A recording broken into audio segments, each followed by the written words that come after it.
So, as part of a jury trial, criminal trial, for the first time in my life, this week, actually today, and last week I was selected. The process was, I wasn't expected to be on it. I got my summons in the mail, and at that time I thought, oh, I'll go up there. I don't have any reason to not be on the jury, so I was expecting at that time that I would. But when I got there, there was like 95 to 100 people, I think is the numbers they gave. I think it was like 97, 98 people to start off with. And they were initially going to try to seat 5 juries. But by the time the questions had gone on and the qualifying of the jury pool had gone on, they asked questions like, does anybody know this guy? The defendant is up there. Um, Anybody been the victim of this crime? Say you have a robbery trial. They'd ask if anybody's been robbed, and then the attorneys can use that bit of evidence to determine whether or not they want you to be on the jury. None of the questions really applied to me. I had to stand up and say what I did for a living, my wife's name, where she worked, and how far away I lived, and whatever. So by the time we went to lunch and then came back, and I thought, this 90-some people with 5 juries, they're going to pick 13 people because they wanted an alternate.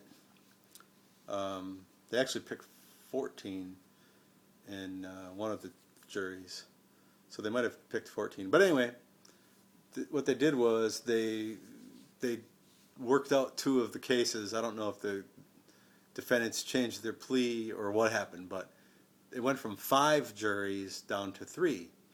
So I figured that makes it even less likely that I'm going to be on one. And it's really, jury duty, you always hear as a joke, like it's a big pain. And I imagine if you were sequestered and you were part of a jury that went on for months, like the OJ trial or something like that, that would probably be a pain in the ass. But these looked as though they were going to be pretty, the evidence presented wasn't going to take very long. So I wasn't too concerned about being on one of the 3. And so they called the first few names or whatever for the first jury in the trial that went on today. And I guess I was the 4th name called or whatever. And so we had to all get up and go into the, sit at the jury in the jury chairs in the courtroom that we were in. The court wasn't in session at this time, but so we go in the chairs, and then we had to fill out our information, our phone numbers, how to get in touch, how to get contacted, and whatever. So then they told us to go sit back in the gallery or whatever you want to call it, and then they called out the names for the second jury, and the judge had already told us if you were on the first jury, you weren't going to be on the second, but you might be on the third. So they called out the names for the second one, and of course I wasn't on that one. They went up there, they did the same drill, wrote their phone numbers down, whatever. And then they called the names for the third one, and I was like the second name called. I was like, oh. So out of 90, 90 plus people, they needed a juries, 14-person juries. I got picked for 2 of them. And I guess there was like 3 other people that made 2 of them. I don't know what it was that, it wasn't like everybody had stuff. There was a couple people there that were clearly not going to be picked. One guy stood up and said that he couldn't fairly come to a fair verdict because his brother was a police officer.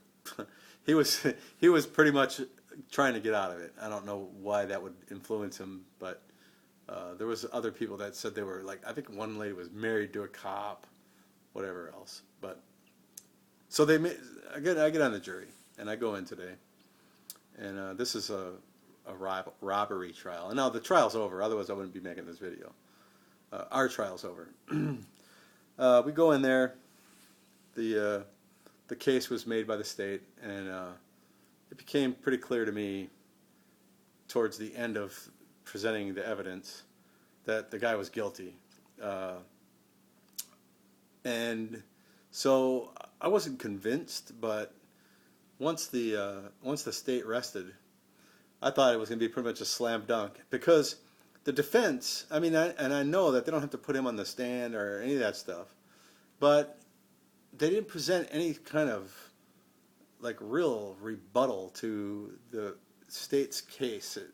They had two eyewitnesses. One of the guys that was, I mean, standing face to face with the guy.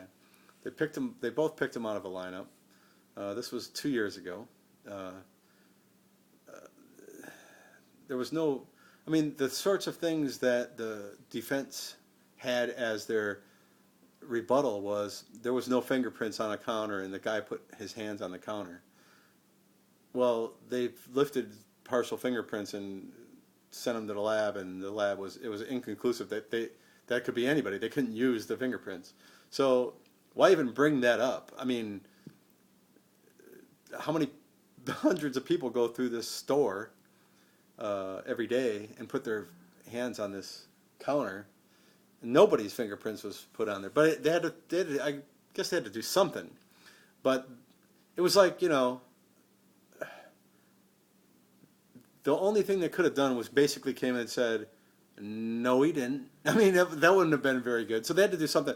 The other thing was, you know, there was a gun found outside. It was a BB gun, by the way, handgun, BB gun. That was never proved to be used as the weapon. The guy, the clerk that testified, said he didn't know for sure if it was a real gun or if it was a BB gun. It could have been a plastic gun. He was pretty honest about that. And he was also pretty honest when he said, it looked to me, when he said he was 100% sure that they had the right guy. But anyway, we went back, and initially it was 8-4. And I was the foreman, by the way. They elected me, some couple ladies, like right away when we went in there. I think he should, they were like pointing at me. I think he should be the foreman. So I was the foreman. And I asked for the vote, you know, the first time around, and just to get a feel for what it was. It's like 8-4, and 8 saying guilty and 4 not guilty. And then we kind of talked about it. I kind of got on my soapbox since they wanted me to be the foreman. I started talking about some of the questions that they were asking and some of the things that they were saying really had nothing at all to do with what our job was there. We weren't supposed to wonder why the guy didn't testify. We weren't supposed to wonder why, you know, different things weren't presented. We weren't supposed to wonder why the money was, whether the guy had a receipt, all these questions that were brought up by some of these guys. I said, we can only go off of what evidence was presented to us. And the two people that testified were clearly credible witnesses, in my opinion. And so we went and voted again. We did a secret vote this time, somebody suggested. And this time it was 11-1 guilty. We went on and on, went to a lunch break, came back. The guy said, look, I'm not changing my vote. I don't think the state did a good enough job. And so, hung jury. I come back. Now that my part of the trial's over, he's going to obviously be, not obviously, I guess he's going to be tried again in a retrial. But I went back and looked up his name and found out that he's out on parole for the same crime. He's also robbed like 3 or 4 other stores in town. And the reason that, one of the things people were asking is, why was it never, like, why were we not told how he was a suspect to begin with? And apparently the reason for that is because he later robbed the same store, like weeks later, and then they had video surveillance there, got his car. This time he used a different weapon. They put a APB on the guy or whatever, and they found the car, found the guy in a hotel, and he had the weapon still with him, the clothes that the witnesses at the second robbery described that he was wearing. And he had money on him from the robbery, and so it was pretty clear that he did that one. And then, of course, since he robbed that store, they said, this was just robbed a while back. We'll put his picture in a lineup and show the clerk from the first time, and sure enough, it was the same guy. Apparently, he has a robbery business, and it's not going so well for him. So, anyway, thought I'd share that. I'll talk to you guys later. I had a low battery warning on my iPhone, so it wouldn't tap off.